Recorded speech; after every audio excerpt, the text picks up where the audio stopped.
Hello friends, जय हिंद। स्वागत है आपका आपके अपने चैनल होम ट्यूशन पे। दोस्तों, जैसा कि आप जानते हैं कि हरियाणा में फिलहाल चुनावी माहौल है और दोस्तों अलग अलग पार्टियां अलग अलग अपने मैनिफेस्टो में अलग अलग बातें और अलग अलग वादे किए जा रहे हैं।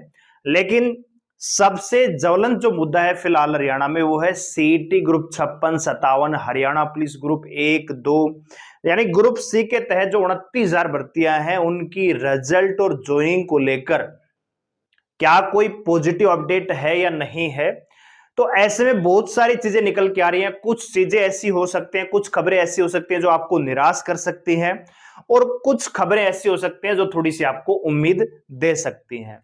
तो क्या है पूरी अपडेट, जानने के लिए वीडियो को ध्यान से पूरा देखिएगा। दोस्तों, चैनल पर नए हैं, चैनल को सब्सक्राइब कर लीजिए, बेल आइकन प्रेस कर लीजिए और किसी प्रकार के लेटेस्ट न्यूज अपडेट को पाने के लिए हमारे टेलीग्राम चैनल को ज्वाइन कर लीजिए। और वीडियो अगर आपको अच्छी लगे तो लाइक करके अप्रिशिएट जरूर करिएगा। और दोस्तों, इस वीडियो के कमेंट में हमने एक पोल किया हुआ है कि हरियाणा में किसकी सरकार बन रही है, तो उस पोल में आप हिस्सा जरूर लीजिएगा। तो आइए बात करते हैं। सबसे पहले दोस्तों हम लेके चलते हैं आपको आज की न्यूज़पेपर हेड पे। तो आज की जो हेडिंग है यहां पे आप देख सकते हैं कि हरियाणा कांग्रेस का घोषणा पत्र में वादा, सरकार जो है 2 लाख पदों पे सरकारी भर्तियां करेगी। दोस्तों ठीक है, ये बात आप जानते हैं, ये कल आपका मैनिफेस्टो यहां पे आ चुका है कांग्रेस सरकार का। ठीक है, तो ये अगर ये सरकार में आते हैं तो 2 लाख नए पदों पे भर्ती करेंगे। ठीक है, अब देखो हरियाणा का जो देखो सरकारें जो है आएंगी जाएंगी, पार्टियां बदलेंगी, कभी दूसरी पार्टी की सरकार बनेगी, कभी किसी की बनेगी। लेकिन हम जो युवा छात्र हैं जो तैयारी कर रहे हैं कंपटीशन एग्जाम की, उनको चाहिए अपनी नौकरी और समय पे सैलरी और समय रहते रिजल्ट आ जाए, ज्वाइनिंग आ जाए, कैलेंडर के तहत सारी भर्तियां कंप्लीट हो जाए। इससे ज्यादा हमें कुछ भी नहीं चाहिए। लेकिन दोस्तों इसी बीच जो मैनिफेस्टो है, इससे पहले का अगर आप पेज देखोगे तो जो कांग्रेस के एक बड़े नेता हैं, उन्होंने कहा कि जैसे हमारी सरकार आती है, ये देखिए दोस्तों, कांग्रेस सरकार आने पर सारी पेंडिंग भर्तियों को पूरा करके चयनितों को ज्वाइनिंग दिलवाएंगे। दीपेंद्र हुड्डा, जब इनको ये संज्ञान में आया कि कोई इनका ही नेता ये कह रहा है कि सीईटी जो है, जो ये भर्तियां नए सीईटी के तहत होंगी, जो ये भर्तियां चल रही है सीईटी के तहत, ये कैंसिल होंगी और नए सीईटी के तहत क्वालिफाई करके फिर ये भर्तियां हम करवाएंगे। जब इनके संज्ञान में आया तो इन्होंने ये बयान दिया कि जैसे रिजल्ट मतलब सरकार आती है हम रिजल्ट दे देंगे। लेकिन दोस्तों इसी न्यूज़पेपर में आपको एक अपडेट और दिखाते हैं। यहां पे देखिए दोस्तों, ये आपको थोड़ी सी बातें निराश कर सकती है। हरियाणा कांग्रेस के निवर्तमान विधायक, अभी ये सब विधायक हैं, कांग्रेस पार्टी के एमएलए हैं। ठीक है दोस्तों, नीरज शर्मा और शमशेर सिंह गोगी के सरकारी भर्तियों के बयान से बवाल, भाजपा ने हाथों हाथ लपका। अब यहां पे बयान क्या है यह समझ लीजिए दोस्तों। ठीक है, बयान को यहां पे समझ लीजिए, ये लिखा हुआ है कि नीरज शर्मा ने इन बयानों पर विवाद हुआ। नीरज शर्मा ने अपने समर्थकों को संबोधित करते हुए कहा, हुड्डा साहब ने नौकरी देनी है 2 लाख। ठीक है, यो मेरिट हमारे समझ में ना आ रही, जिता के भेज दियो, 2000 का कोटा मिलेगा और मैंने कही 50 वोट पर एक नौकरी की सिफारिश, जिस गांव से जितना डब्बा भरोगे उस गांव में उतनी ही नौकरी मिलेगी।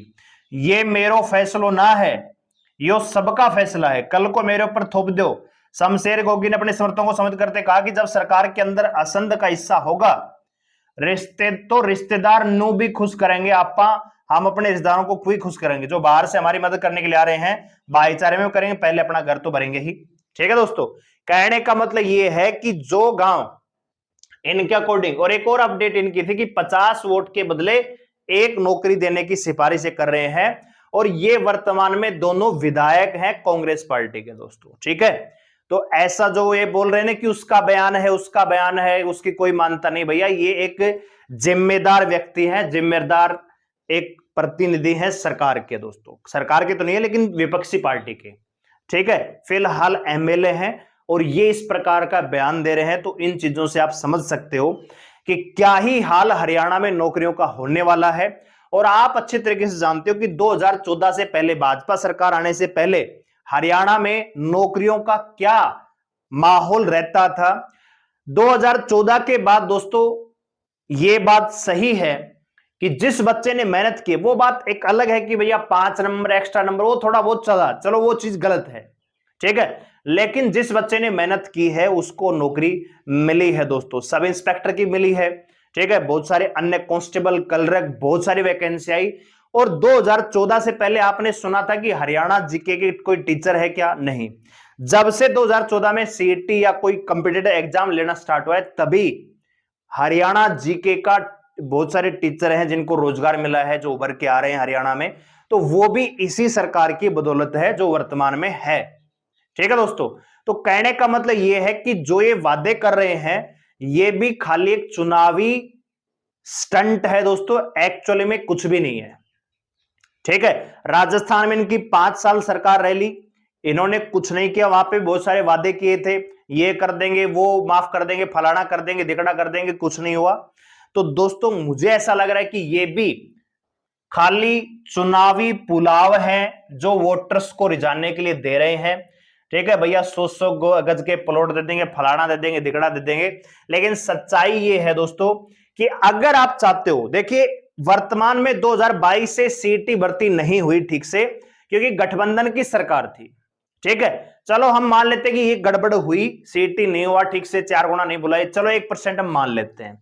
लेकिन अगर दोस्तों अगर आप चाहते हो कि आपको मेहनत के बल पे गरीब घर का बच्चा भी नौकरी पा सके, बिना किसी नेता की सिफारिश के, बिना किसी की मतलब लाला पोती के, तो आप खुद ये चीज आप विवेक के साथ तय कीजिए कि किसको आपको वोट देना है और किसको वोट नहीं देना है। क्योंकि वोट देने का अधिकार आपको है, मैं या कोई और ये चीज डिसाइड नहीं कर सकती आप किसको वोट दें किसको ना दें। लेकिन आपसे इतना करना चाहेंगे, विवेक का प्रयोग जरूर कीजिएगा कि बिना खर्ची, बिना पर्ची के अगर नौकरी लेनी है, बिना सिफारिश के, और आप अगर चाहते हो कि आने वाले भविष्य में आपके साथ जो कंपटीशन एग्जाम अन्य, अब जो प्रेजेंट की सरकार है बीजेपी, वो ये कह रहे कि अगला सीटी हम क्वालिफाई कर देंगे। इसमें थोड़ा सा हमने प्रयोग किया कि चलो भैया पहले से तय था तो अगला सीटी क्वालिफाई कर देंगे। तो अगर आपको नौकरी लेनी है वास्तव में ही एक कंपटीशन एग्जाम के आधार पे, तो मेरे ख्याल से बीजेपी सही रहेगी। और अगर आप खाली 2 लाख नौकरियों को देख रहे हैं, जो बयानबाजी इनकी चल रही है, एक नेता कह रहा है कि सीटी दोबारा करवाएंगे, एक नेता कह रहा है कि सरकार बनते हैं ज्वाइनिंग दे देंगे, एक कह रहा है कि भैया जिस गांव से ज्यादा वोट आएंगे उसी गांव को नौकरी देंगे, कोटा सिस्टम लेके आएंगे, 50 वोट के बदले 1 नौकरी देंगे। तो ये सारी चीजें दोस्तों खाली एक चुनावी माहौल को क्रिएट करने के लिए है, क्योंकि हर जो नेता है अपने विधानसभा जो इलाका है उस वोटर को खुश करने में लगा हुआ है। उसको इस चीज से, ना तो कांग्रेस के नेता को ना बीजेपी के नेता को इस चीज से कोई लेना देना नहीं है कि जो युवा है उसके भविष्य का क्या हो रहा है। पिछले 3 साल से आप रुके हुए हो, अब तक एक भी सीटी पूरे नहीं हुआ है, और खाली ग्रुप डी को छोड़कर कोई भी भर्ती पूरी नहीं हुई है। लेकिन फिर भी अगर आप चाहते हो कि बिना आपको किसी दूसरे नेता की सिफारिश के घर से आपको कम से कम पटवारी, ग्राम सचिव के कम से कम 15 से 20 लाख रुपए आपको देने पड़ेंगे, तब जाके आपकी नौकरी लगेगी। अगर आप चाहते हो ऐसा ना हो और मेहनत के दम पे आपको नौकरी मिले, तो मेरे ख्याल से बीजेपी सही रहेगी। बाकी आपका क्या विवेक है, क्या आपकी टिप्पणी है? ठीक है, पोल किया हुआ है कमेंट में, उस पोल में हिस्सा लीजिए और कमेंट करके बताइए कि आपको क्या लगता है कि आप लोग किसको वोट देने वाले हैं, और किसकी पार्टी आने पर भविष्य में युवाओं के साथ एक सही एक राह हो सकती है, एक उज्जवल भविष्य युवाओं का भी हो सकता है। धन्यवाद, जय हिंद।